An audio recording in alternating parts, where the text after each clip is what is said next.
Hisuian Zork is here, and my god, is it taking the meta by storm? Or really just because it's new toys syndrome, but like, whatever, we're still gonna talk about it. Hisuian Zork actually retained its original Legends Arceus stats according to Pokemon Showdown, so I'm just gonna go off of that, meaning it has a gnarly 125 special attack stat and a 110 base speed, with an exchange of a lower HP stat, but I mean that's perfectly fine for a Glass Cannon Pokemon. If this gets changed later, just know it's 120 special attack if you watch this at a certain time period later on. Anyways, being a normal and ghost type so far in this early stage is such a good typing, getting 2 immunities having 1 weakness of dark. So Pokemon like Kingambit aren't really its best friend, but that is really just a short list of Pokemon to worry about in this metagame for this Pokemon. That, Roaring Moon, and obviously other fast Pokemon like Meowscarada, Greninja, Dragapult, but that can all be taken care of by the right team composition or just running a Choice Scarf. This Pokemon is in total immune to 8 total OU Pokemon, either by secondary or primary stab, and it can hit 13 OU Pokemon for super effective damage, which is really good and makes team building around this doubly as tough.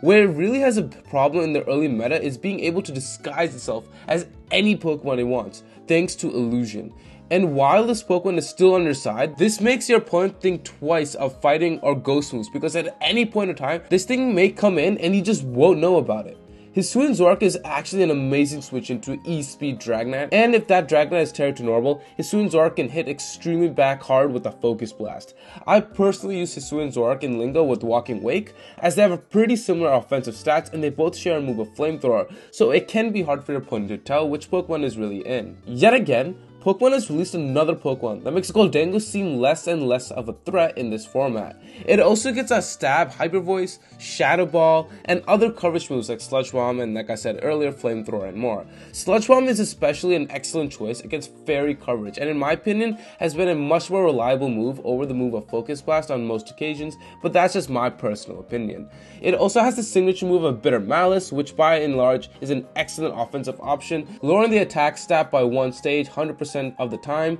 but in recent matches or recent times in the past couple days, I've actually seen Shadow Ball becoming a more and more common option because it just offers more damage for a Glass Cannon Pokemon because they're not really looking to stay in as much compared to other Pokemon like Great Tusk. Now, there have been a couple comments as to this Pokemon, with Choice Specs being the most obvious and popular pick due to its sheer outright damage output. Choice Specs with Shadow Ball, Hyper Voice, Sludge Bomb, and either a Terra Blast, Flamethrower, or Focus Blast are all options that offer immediate coverage all around the tier's most daunting Pokemon, and becomes an extremely dangerous switch for most Pokemon, becoming an absolute nuke, especially with that 90 base Hyper Voice. It also gets other good utility moves like U-Turn, Knockoff, and Willow, but I really haven't seen that being played as much compared to the other moves, but hey, if you guys want to experiment with that, by and large, go for it. Speaking of Terra Blast, this Pokemon can virtually Terra to anything your team needs, but the best and most common Terra type so far, in my opinion, has been Terra Fairy, for both defensive coverage and offensive firepower. It can scare out other dragon types in this tier, get a resist to dark weaknesses, and become even more of a menace towards your opponent's side, firing off a Terra Fairy Blast.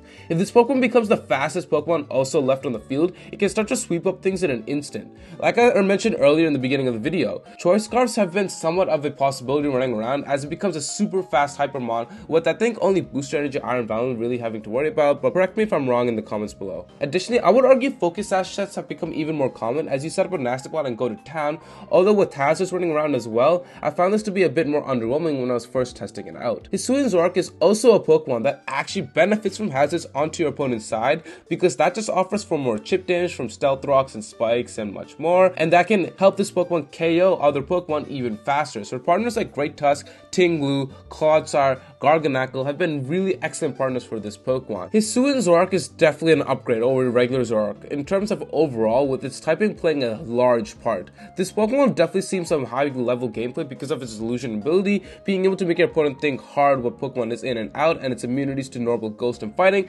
makes it being able to come in on switches much easier than regular Zoroark. Additionally, it has a high special attack stat of 125, making it even more of a daunting Pokemon towards most teams. This Pokemon is definitely here to stay for the foreseeable future in OU, most likely, but once the other Pokemon from Pokemon Home come out, we may have to revisit this topic. If you guys enjoyed this video though, be sure to subscribe for more competitive content just like this, and watch these videos over here where I went over Walking Wake and Iron Leaves in the competitive scene.